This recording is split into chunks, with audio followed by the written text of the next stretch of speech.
Hello friends, welcome back on my channel. In the previous video lecture, we have seen or we have started the poem of 11th standard textbook. The title of the poem is 2.4 Upon Westminster Bridge. And in that session, we had completed the icebreaker activities and introduction of the author William Wordsworth. And now today we are going to start or deal with the original poem, that is Upon Westminster Bridge. But before moving ahead, as usual, you know what you have to do.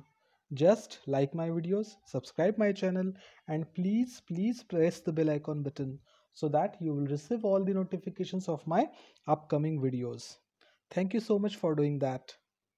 Okay, now let's move towards the poem Upon Westminster Bridge.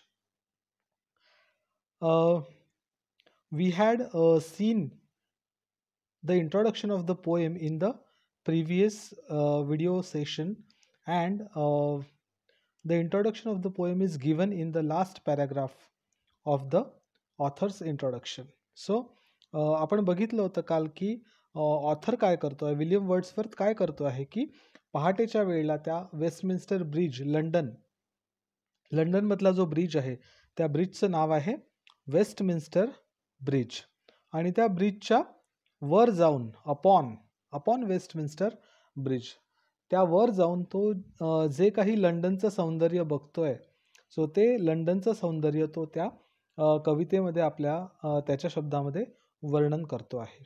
Okay, so ते आपण बघूया. आणि ही जी poem आहे ही Petrarchan sonnet आहे. हे कालही आपण बघितलं होतं याच्या आधीच्या व्हिडिओमध्ये. सो पेट्रार्कन सॉनेट म्हणजे आपण म्हटलं होतं की 8 लाईन्सचा एक पॅराग्राफ आणि 6 लाईन्सचा दुसरा paragraph. So first is octave that is given there. We can count it. See, 1 2 3 4 5 6 7 8. So smokeless air he G line आहे या लाईन पर्यंत आपल्या 8 लाईन्स होतात वरून. सो हा जो पॅराग्राफ आहे याला आपण म्हणतो ऑक्टेव्ह, कारण हा 8 लाईन्सचा पॅराग्राफ आहे. ओके, आता ऑक्टेव्ह झाला. त्यानंतर खालच्या ओळी आपण मोजूया. तर never did, okay, never did, second, third, fourth, fifth आणि 6 या 6 लाईन्सचा हा आहे. याला आपण म्हणतो सेस्टेट. Okay, sestet. आणि हा 6 लाईन्सचा म्हणजे 8 + 6 इज इक्वल टू 14. सो 14 लाईनची जी पोएम असते त्याला आपण सॉनेट असं म्हणतो. आणि 8 + 6 हा जो प्रकार आहे हा पेट्रार्कन सॉनेटचा प्रकार आहे. ओके, सो आता आपण ओरिजिनल टेक्स्टकडे वळूया, कवितेकडे वळूया. I will read it and explain it line by line. Earth has not anything to show more fair.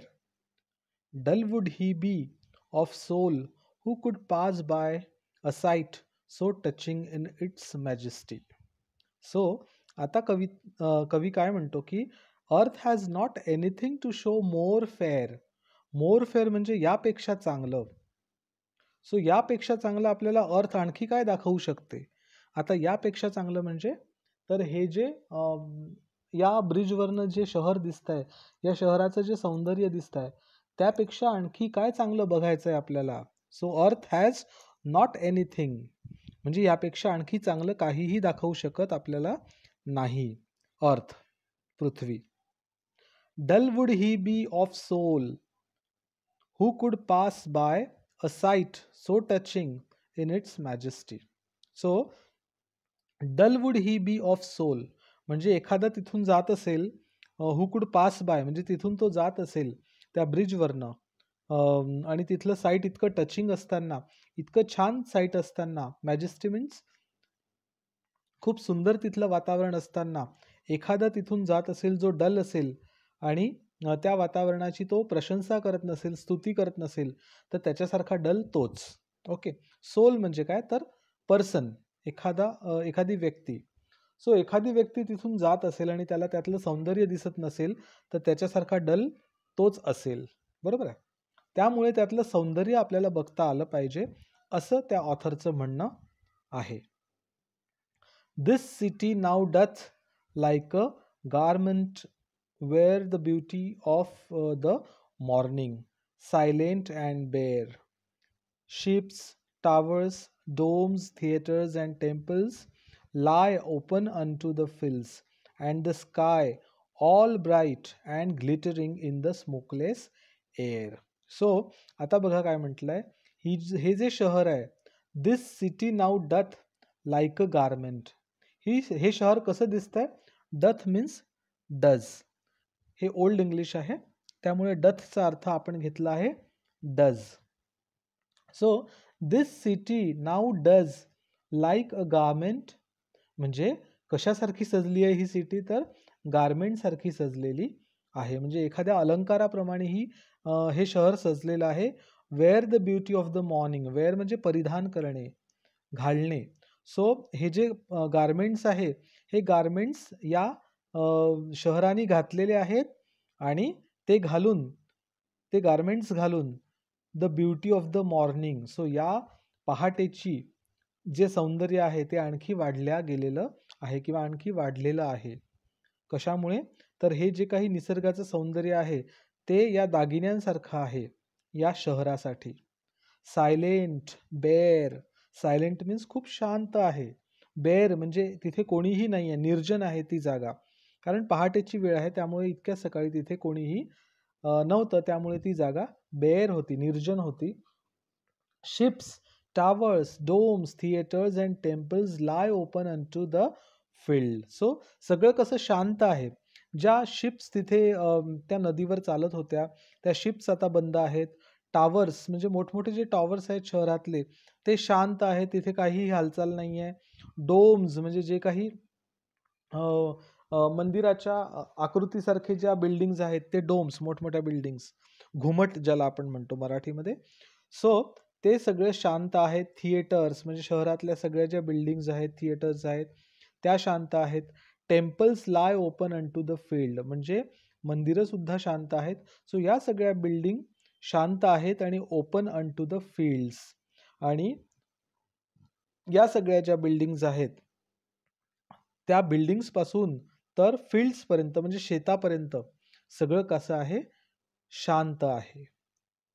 And to the sky all bright and glittering in the smokeless air. Smokeless air म्हणजे smoke म्हणजे धूर आणि लेस म्हणजे नसणे. So धूर नसणारी पहाट आहे ती, किंवा धूर नसणारी शुद्ध हवा पहाटेच्या वेळेस चालते. ओके. सो आणि म्हणून त्या शुद्ध सकाळी, शुद्ध पहाटे, शुद्ध वातावरणामध्ये ते जे स्काय आहे ते कसं दिसत होतं? ऑल ब्राईट, एकदम उजाडलेलं होतं सगळं, छान प्रकाश होता. ब्लाइट अँड ग्लिटरिंग म्हणजे चकाकणारं, सगळीकडे छान मस्त उजेड पडलेला होता. रात्र निघून गेलेली होती आणि पहाटेचा जो सोनेरी किरण असतात पहाटेची, ती सगळीकडे पसरलेली होती आणि कुठेही स्मोक नव्हता, धूर नव्हता, किंवा ज्याला आपण पहाटेचं धुकं म्हणतो, ते धुकं सुद्धा कुठेही नव्हतं. सो ती जी हवा आहे, एअर, ही पूर्णपणे निरोगी हवा होती पहाटेच्या वेळची. सो हा पहिला पॅराग्राफ आपला झालेला इथे, पहिला stanza. Now we will move towards the second stanza. Never did sun more beautifully steep. So steep means झुकणे.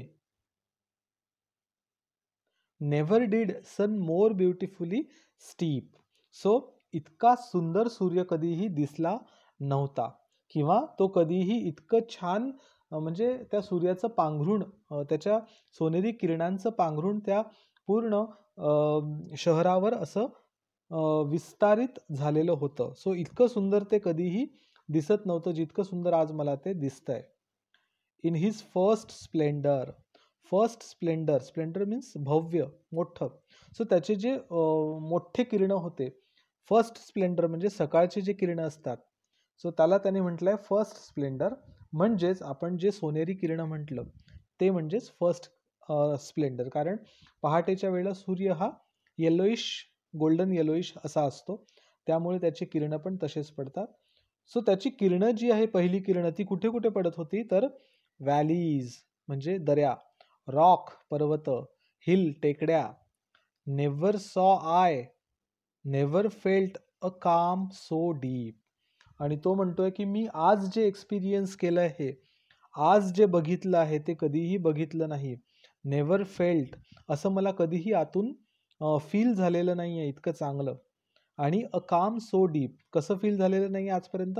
काम म्हणजे इतकं शांत आणि इतकं डीप, मनातून खूप मला चांगलं आजपर्यंत वाटलं नाही आहे, जेवढं आज मला हे सगळं वातावरण बघून वाटतं आहे.